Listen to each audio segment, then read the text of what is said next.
Hey everyone who's joining us. It is a couple minutes before we will get started here. But welcome. Thank you for joining us today on your lunch break or Hey whatever everyone who's joining us. It time is a it couple may minutes before we be. get started here. Um, Today, break or Hold on one second.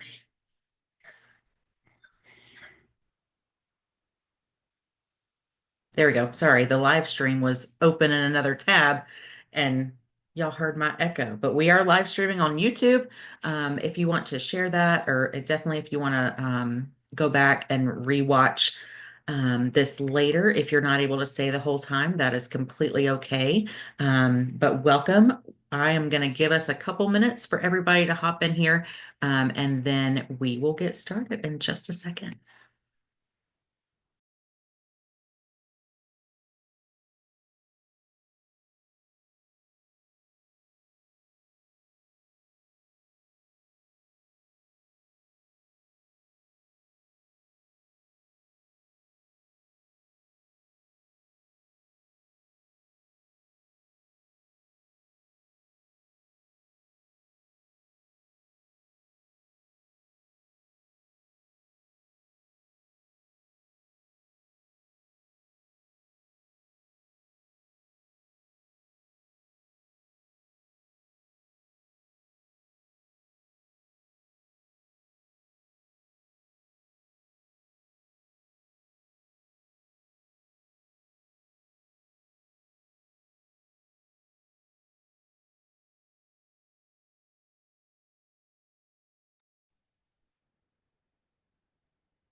Welcome, everybody who's joining us. I know some people may be a little late, and that's okay. The good news is we are recording this for anyone to be able to watch at another time. We are so excited for this Lunch and Learn today. I myself love sharing stories. I think it's at the heart of everything we do in maternal mental health to hear from those who have struggled and overcome and provide hope for others. So um, I am so excited for this Lunch and Learn today because we will be sharing few stories from some brave young ladies, and I appreciate them being here for that. Um, so we are going to go ahead and get started because we don't want to, um, w- we want to go ahead and get started. But I am Christina. I am the founder and executive director of Cherished Mom. You can read our mission. It is all about maternal mental health, eliminating the stigma associated with perinatal mood and anxiety disorders. And we particularly are also focused on pregnancy and postpartum psychosis and prevention of maternal suicide. We are so glad that you're joining us today. Like I said, we're going to be sharing some stories and providing hope and talking about the future and the treatment of postpartum depression. So we're really excited about that. Um, we're really thankful and have so much gratitude to Reunion Neuroscience and their Reconnect study that we will talk about a little later. I also wanted to shout out if you didn't join our last Lunch and Learn, we did a real deep dive into the Reconnect study that they are doing. They're in phase 2 currently, and we're just really thankful for them and excited for that process and moving forward and having another potential treatment for postpartum depression. So definitely check that out if you weren't able to join us live. Um, Next slide, please. So here's our speakers here today, and I'll be introducing them here in a little bit. But there are their pictures, so you can get excited for that. Next slide, please.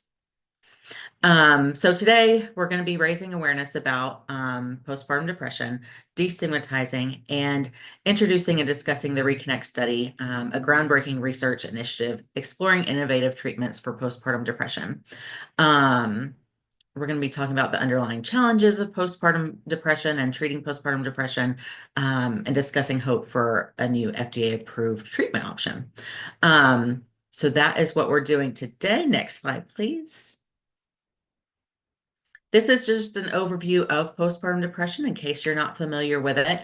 If you have any questions about this, feel free to reach out to us or place in the chat and we can answer them as we go. We will have a Q&A at the end and we'll be happy to answer any questions that you have. Next slide, please. All right, so we're going to get started with Melissa's story, and I'm going to share more about her.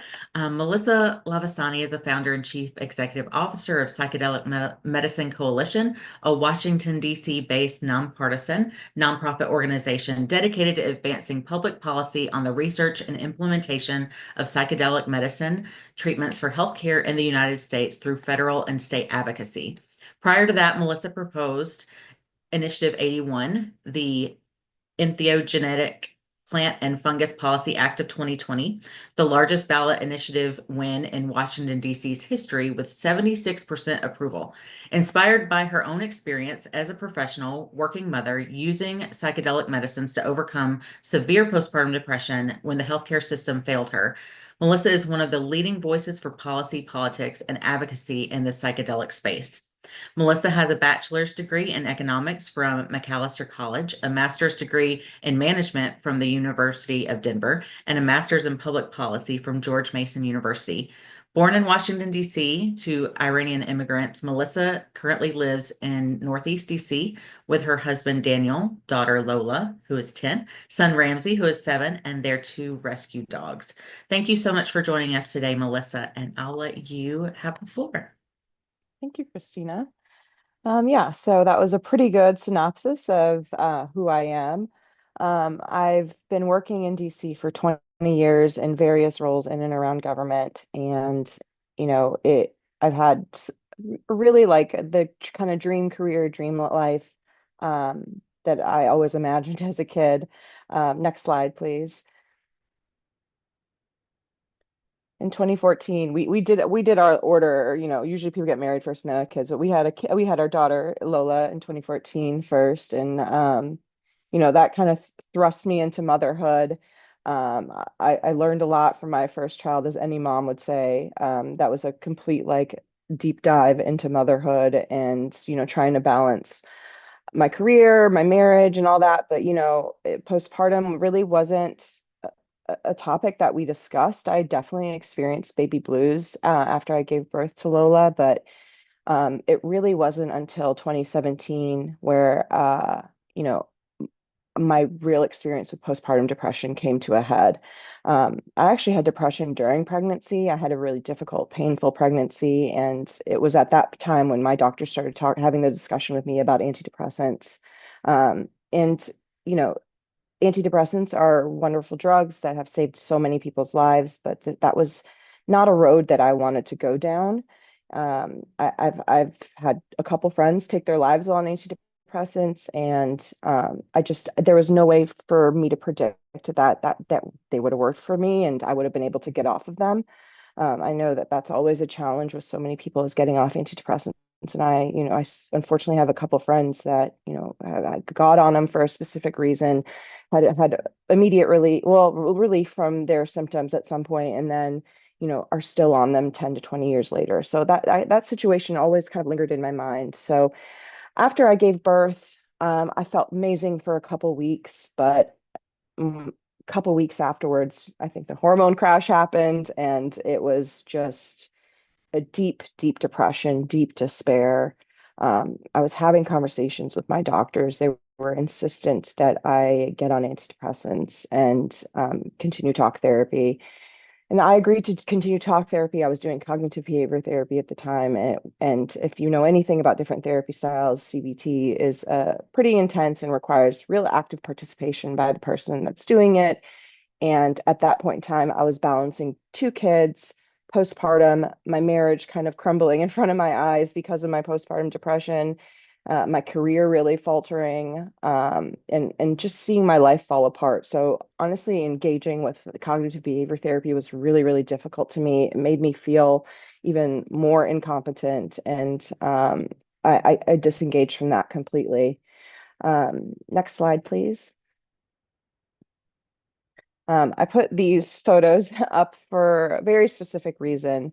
My depression was like an experience I had never had before. I'd never had a mental health episode. I didn't really understand really what depression was before this experience.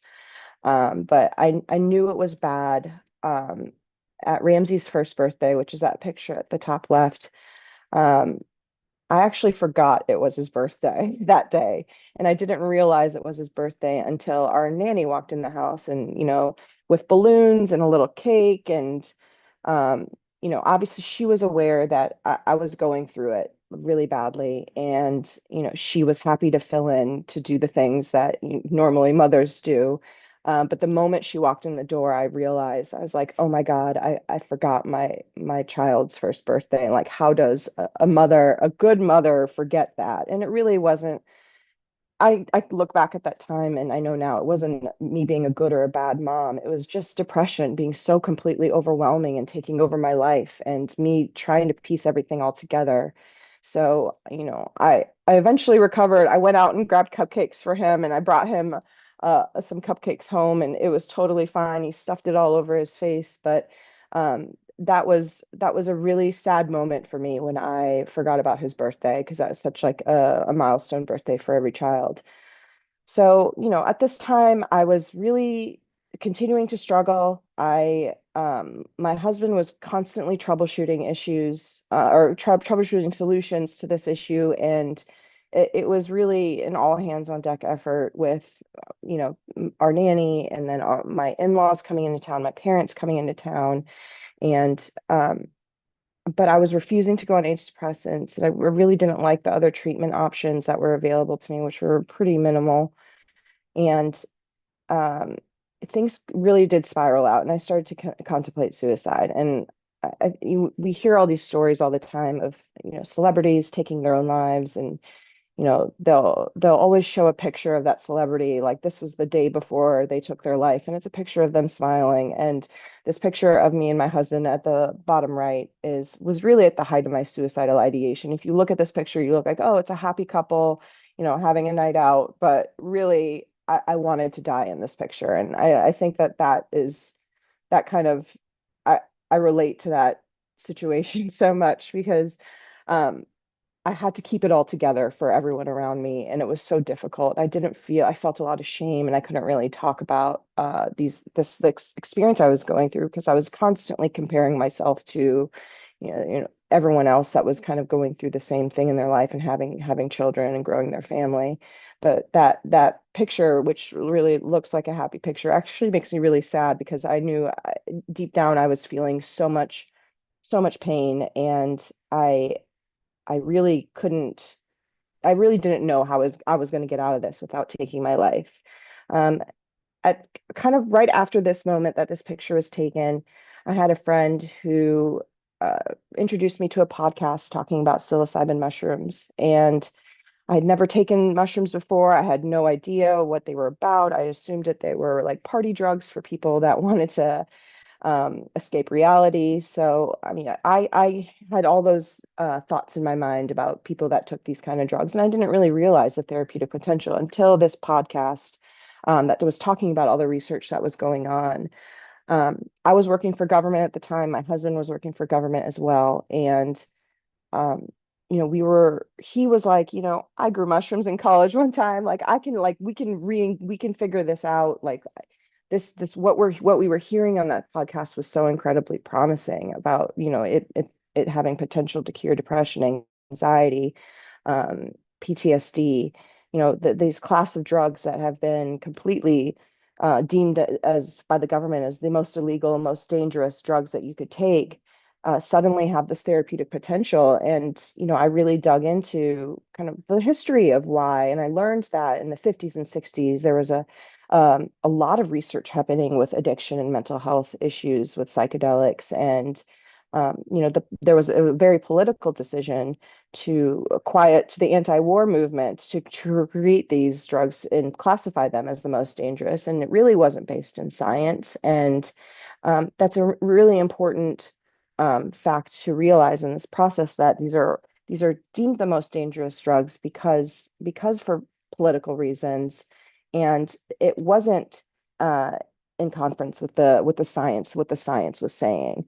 Um, And, before we even got into like growing mushrooms in the lab that my husband created in our closet, I did look at the clinical trials and see, is there anything I could qualify for that has some structure and some supervision around it? And the only trials that were going on at the time were for treatment-resistant depression, which means meant I had to get on antidepressants first and try that out. And I just really wasn't willing to do that. My paranoia about antidepressants was completely exacerbated. And this controversial thing that we did with growing mushrooms in our house was a risk that we were willing to take because what we were seeing with the research was so profound and groundbreaking that, like if there is potential that these mushrooms can be healing, why not just try it out? So um, we I was very uncomfortable with the psychedelic experience, but I did dedicate myself to it. I dove right in, and I started with microdosing, and I graduated to larger doses just because I wasn't uncomfortable. But in 2019, I sat on the floor when we knew my husband and I, when we realized that this actually had worked, is when I sat on the floor and I played with my son for the first time, and he was about 2.5 years old, and that was very notable. Like we realized I hadn't emotionally engaged with my children in a really long time, but I was sitting on the floor and playing with my son for the first time, and engaging with him in a different way that felt very normal to me. I didn't even think twice about it. It's just like I suddenly just wanted to have that closeness with him. And we knew that this was going to change our lives forever. And it changed our life so much that I ran a campaign so that the police department wouldn't arrest people like me who are in possession of these Schedule One substances. And um, but I realized in that process that I needed to think a little bit bigger about this issue from a policy perspective. And, this needs to be healthcare. This needs to be treatments that are backed by research, by reputable institutions. Um, we needed some insurance companies to cover these treatments. Like this can't be some, grow your own medicine type thing, because not a lot of people have the ability or the capacity to do that. Like we need to legitimize this field of psychedelics because so much is misunderstood about them. So now if you could go to the next slide, now my life has completely turned around, as well as my career has shifted out of what I was doing before. I was working in budget and finance policy for the city of Washington, D.C. Now I advocate for psychedelic medicines at the federal level so that we can get the government to initiate research funding on this. We can gather more information about what psychedelics can do for people, who should be taking them, who should not be taking them. And I have a very very rich life filled with like memories, and like I've definitely made up for lost time of when I was depressed with my family, with the new lease on life that I have because I engaged with psychedelics. And it wasn't a pretty process, absolutely not. And that's why I'm the advocate that I am today, because I don't want people to have to guess with their health care. It's amazing that psychedelics are showing promise for so many conditions that have gone unanswered by our healthcare system. But we need much more evidence about who they're for and what they can do and what specific conditions they can treat. And I share my story with people around the country and around the world, so that people understand that this effort to move these drugs through our healthcare system and make them legitimate, make them insurance-backed treatments is really important, because they are providing solutions to people, and we need to explore this, and our government needs to play a role in it. So here are just some pictures of our life recently, just to show that you can get through an experience like that. You can have a rich and full life after postpartum depression. And hopefully, with what's happening with the Reconnect trial and the work that Reunion Neuroscience is doing, we will have treatments that are specific for women that can specifically treat this issue, so that no one has to suffer or no one has to guess about if this is going to work or not going to work for them. So I appreciate the time, and I'm just so hopeful that Reconnect is really going to make a difference in so many women's lives. Amazing. Thank you so much for sharing, Melissa. So thankful that you're here to be able to share, and that you're brave enough to do that. We really appreciate that. And I love seeing the hopeful pictures and the life-saving work that you are doing. So thank you. Next, we have Laura. Laura is a strategy consultant and impact investor focused on mental health in the mental health sector. Sorry. Prior to freelance consulting, she worked in strategy and supply chain at a food startup, a global berry company, and an environmental consulting firm. Laura is an advocate for maternal mental health and psychedelic healing. She serves on the boards of El Camino Health Foundation, Healing Advocacy Fund, and Progressive Therapeutics. She has an MBA from Stanford Graduate School of Business and an undergraduate degree in economics and environmental studies from Washington University in St. Louis. Thank you so much for being here, Laura, and I will hand it over to you. Thank you for having me and letting me share my story. I'm still a little bit tearful from Melissa, as it really, really resonated.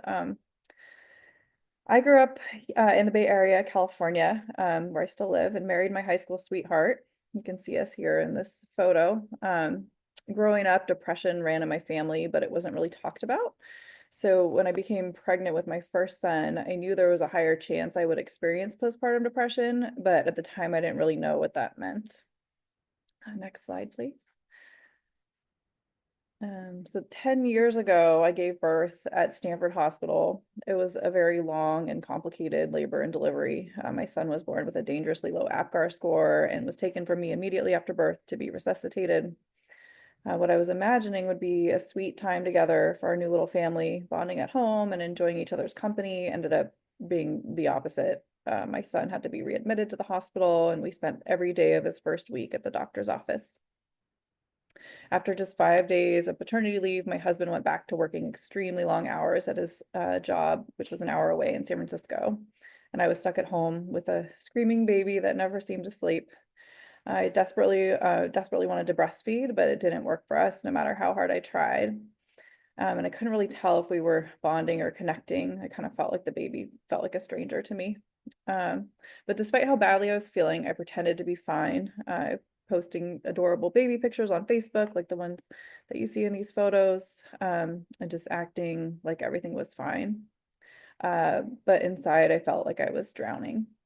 I was so exhausted during the day that I would fall asleep giving my son a bottle. At night, I couldn't sleep. My mind was racing with terrible, anxious thoughts. I struggled to get through every single day. Even basic decisions like what to heat up for lunch felt completely overwhelming to me, and a lot of the time I forgot to eat.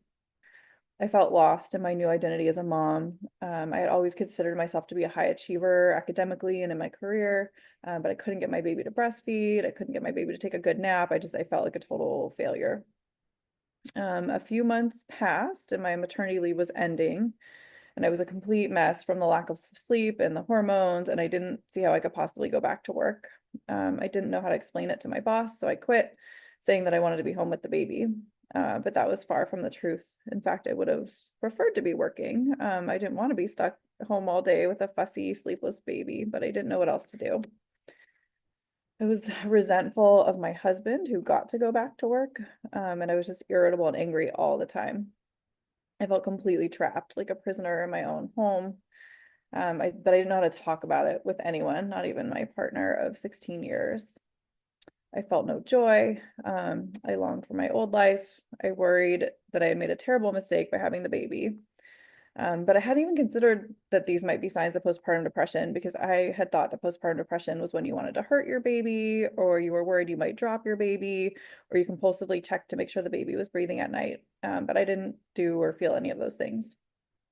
Also, before every visit to the pediatrician, I would fill out the survey, and it would ask things like, does your baby lift his head? Does he smile at you? And then it asked, has mom been feeling sad, anxious, hopeless, or depressed often? I always answered yes to that question, but it was never addressed with me. So I just assumed it was normal. At the time, I was going to a mom baby support group in my neighborhood, and I had mentioned that I was having insomnia. And the facilitator suggested that I see a therapist. So I did, but she was not helpful. I went to 4 sessions before giving up on therapy. I told myself I was just sleep deprived, which was making everything hard. And I thought, as soon as the baby's sleeping through the night, I'll be fine. And finally, 6 months in, my son was sleeping through the night, but I still couldn't sleep. I would lay awake at night for hours, just completely exhausted with anxious, racing thoughts. I hated my new life. I wanted to run away. I fantasized about leaving my family behind.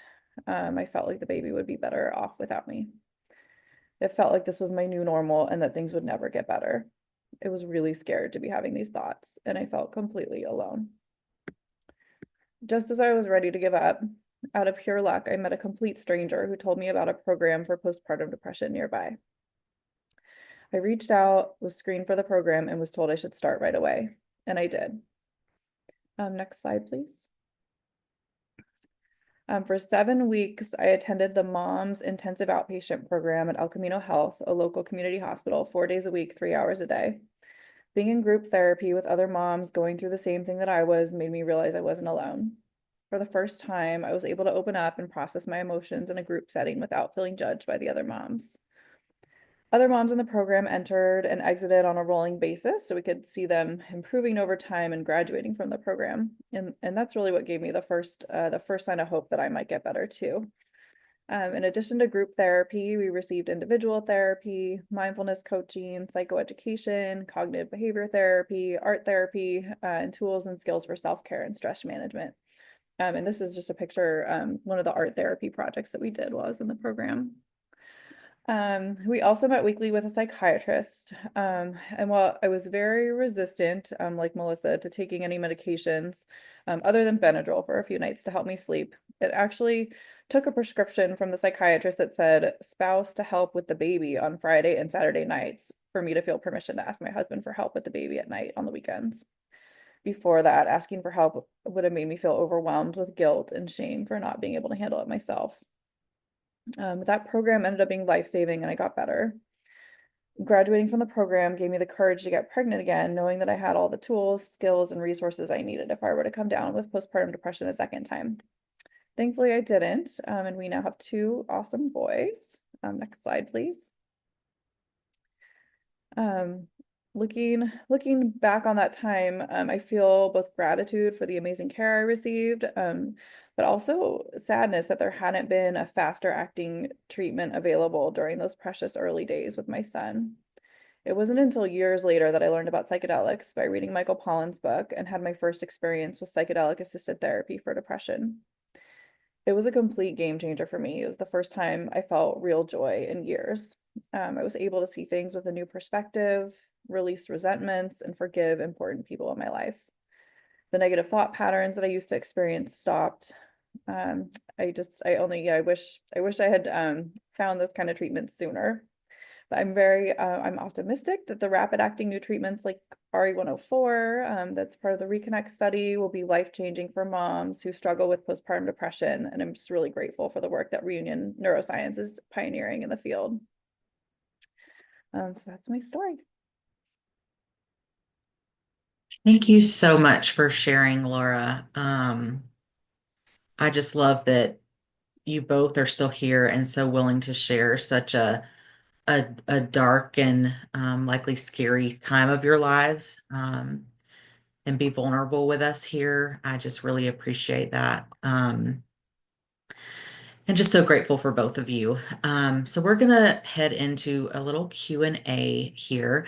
Anyone here, if you have any questions, please either put them in the chat to us, or I think there's a little Q&A box that you can type them into, and we will gather those and try to answer as many as we can. We have prepared a few questions prior to going to that. Let me go to the right page here. Okay.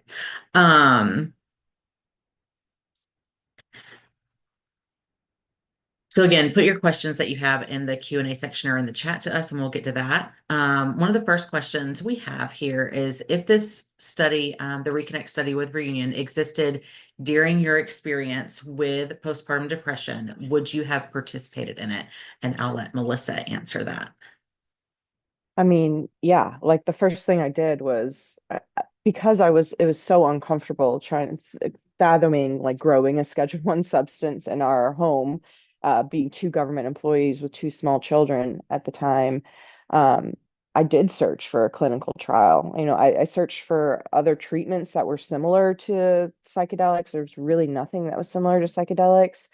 I searched at clinicaltrials.gov, which has all clinical trials posted on there that are that have occurred and are open. And it was like trying to fit a square peg into a round hole. I didn't qualify for any of them. And you know, it was just like one of these things that's like I was so desperate for a solution, so desperate for relief from my symptoms. I didn't want to like I wanted to die, but also like I didn't want to die. You know, I at the time it was kind of this mental battle in my head of like, man, I created two beautiful, healthy children. I have a wonderfully supportive husband. I do have a good life. Like I was aware of all these facts, but like it felt like I was so ungrateful for them. So it was this mental battle in my mind of like I want to find a solution to this, but I also just like want to be out of my pain as quickly as possible. So if this trial was existing at the time, I probably would have sprinted to the opportunity to get into it because, you know, you're just so taken care of throughout the whole process. You know, you are talking with medical professionals and people that are qualified to deal with people who are going through difficult things in their life. And especially like during the administration of the drug, you are supported and there are people there that are there to support you if anything goes wrong. And you know that was the scary thing about how I did it was I was guessing a lot and I didn't feel comfortable talking about it with any medical professional because it's illegal. And I felt very uncomfortable going through the process, but I was at the same time I was experiencing such relief that it was very conflicting.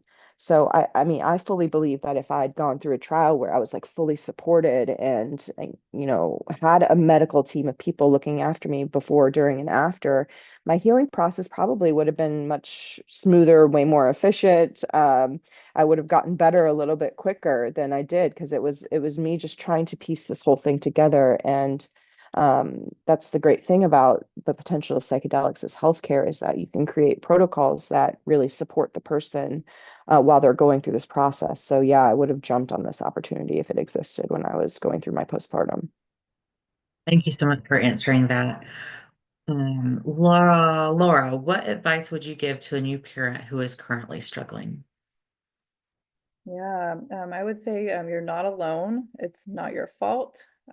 With help, you will be well. Postpartum depression is temporary. It's not forever. You will get better, but it's important that you ask for the help that you need. It doesn't, asking for help doesn't mean that you're a failure. It doesn't mean you're a bad mom. It's just human. Like we weren't meant to do this alone. And taking care of yourself is not selfish. Taking care of yourself is taking care of your family. Just like, on the airplane when they tell you to put on your own oxygen mask before you help others, like we need to do that too as moms. Take care of ourselves before we can take care of our family.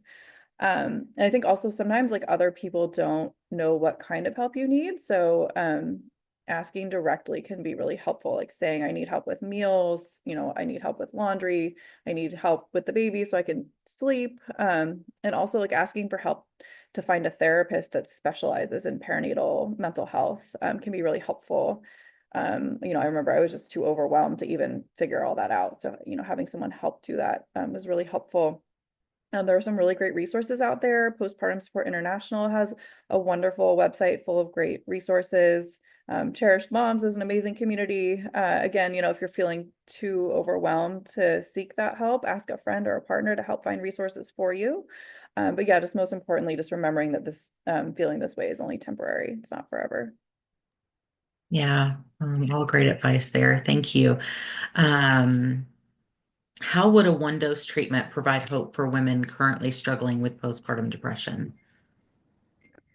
Yeah, I think a one dose treatment would be a total game changer. The existing treatments out there, like cognitive behavior therapy that Melissa talked a little bit about, and SSRIs, those can take months to work. And that's a really long time for a new mom and a new baby.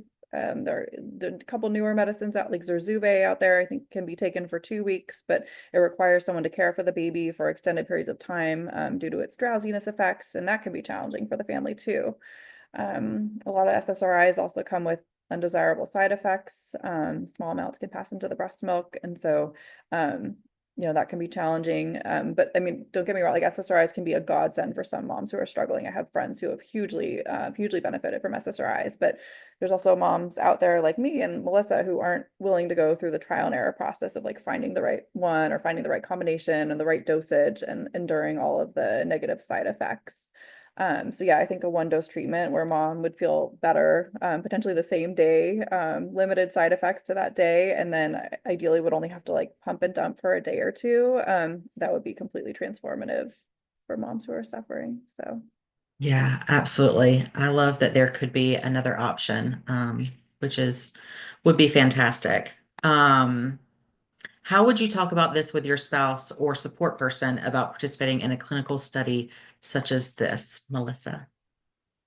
Yeah, the spouse piece, a spouse partner piece of engaging in psychedelic therapy is really important. It's especially as a new mom, I feel like it almost is a family decision in a way. So, just making your spouse understand that like this is psychedelic drugs.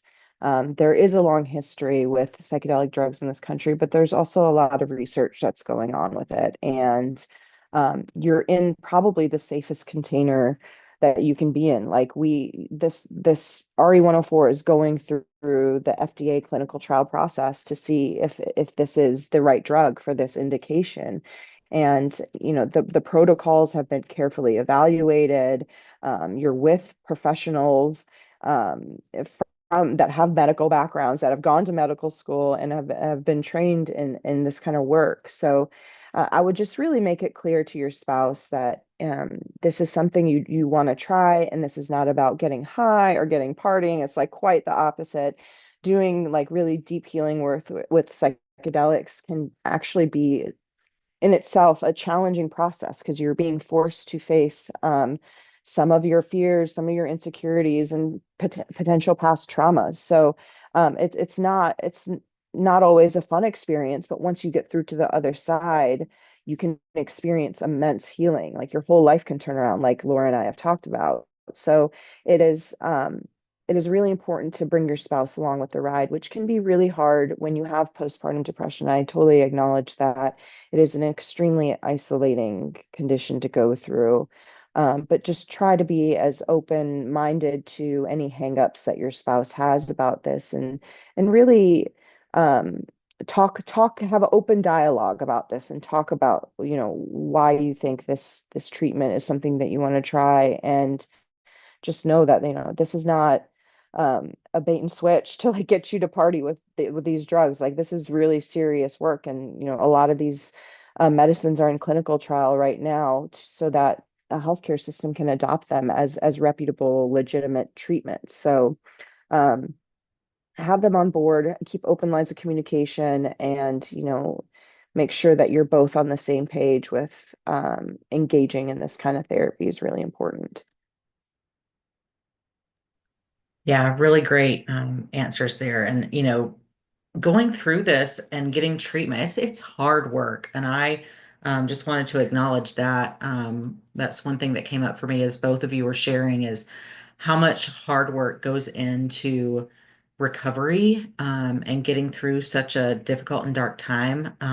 So again, thank you both for sharing um, that hard work that you did go through and coming out on the other side. The last question we have here is, how do you feel about using psychedelics in modern medicine?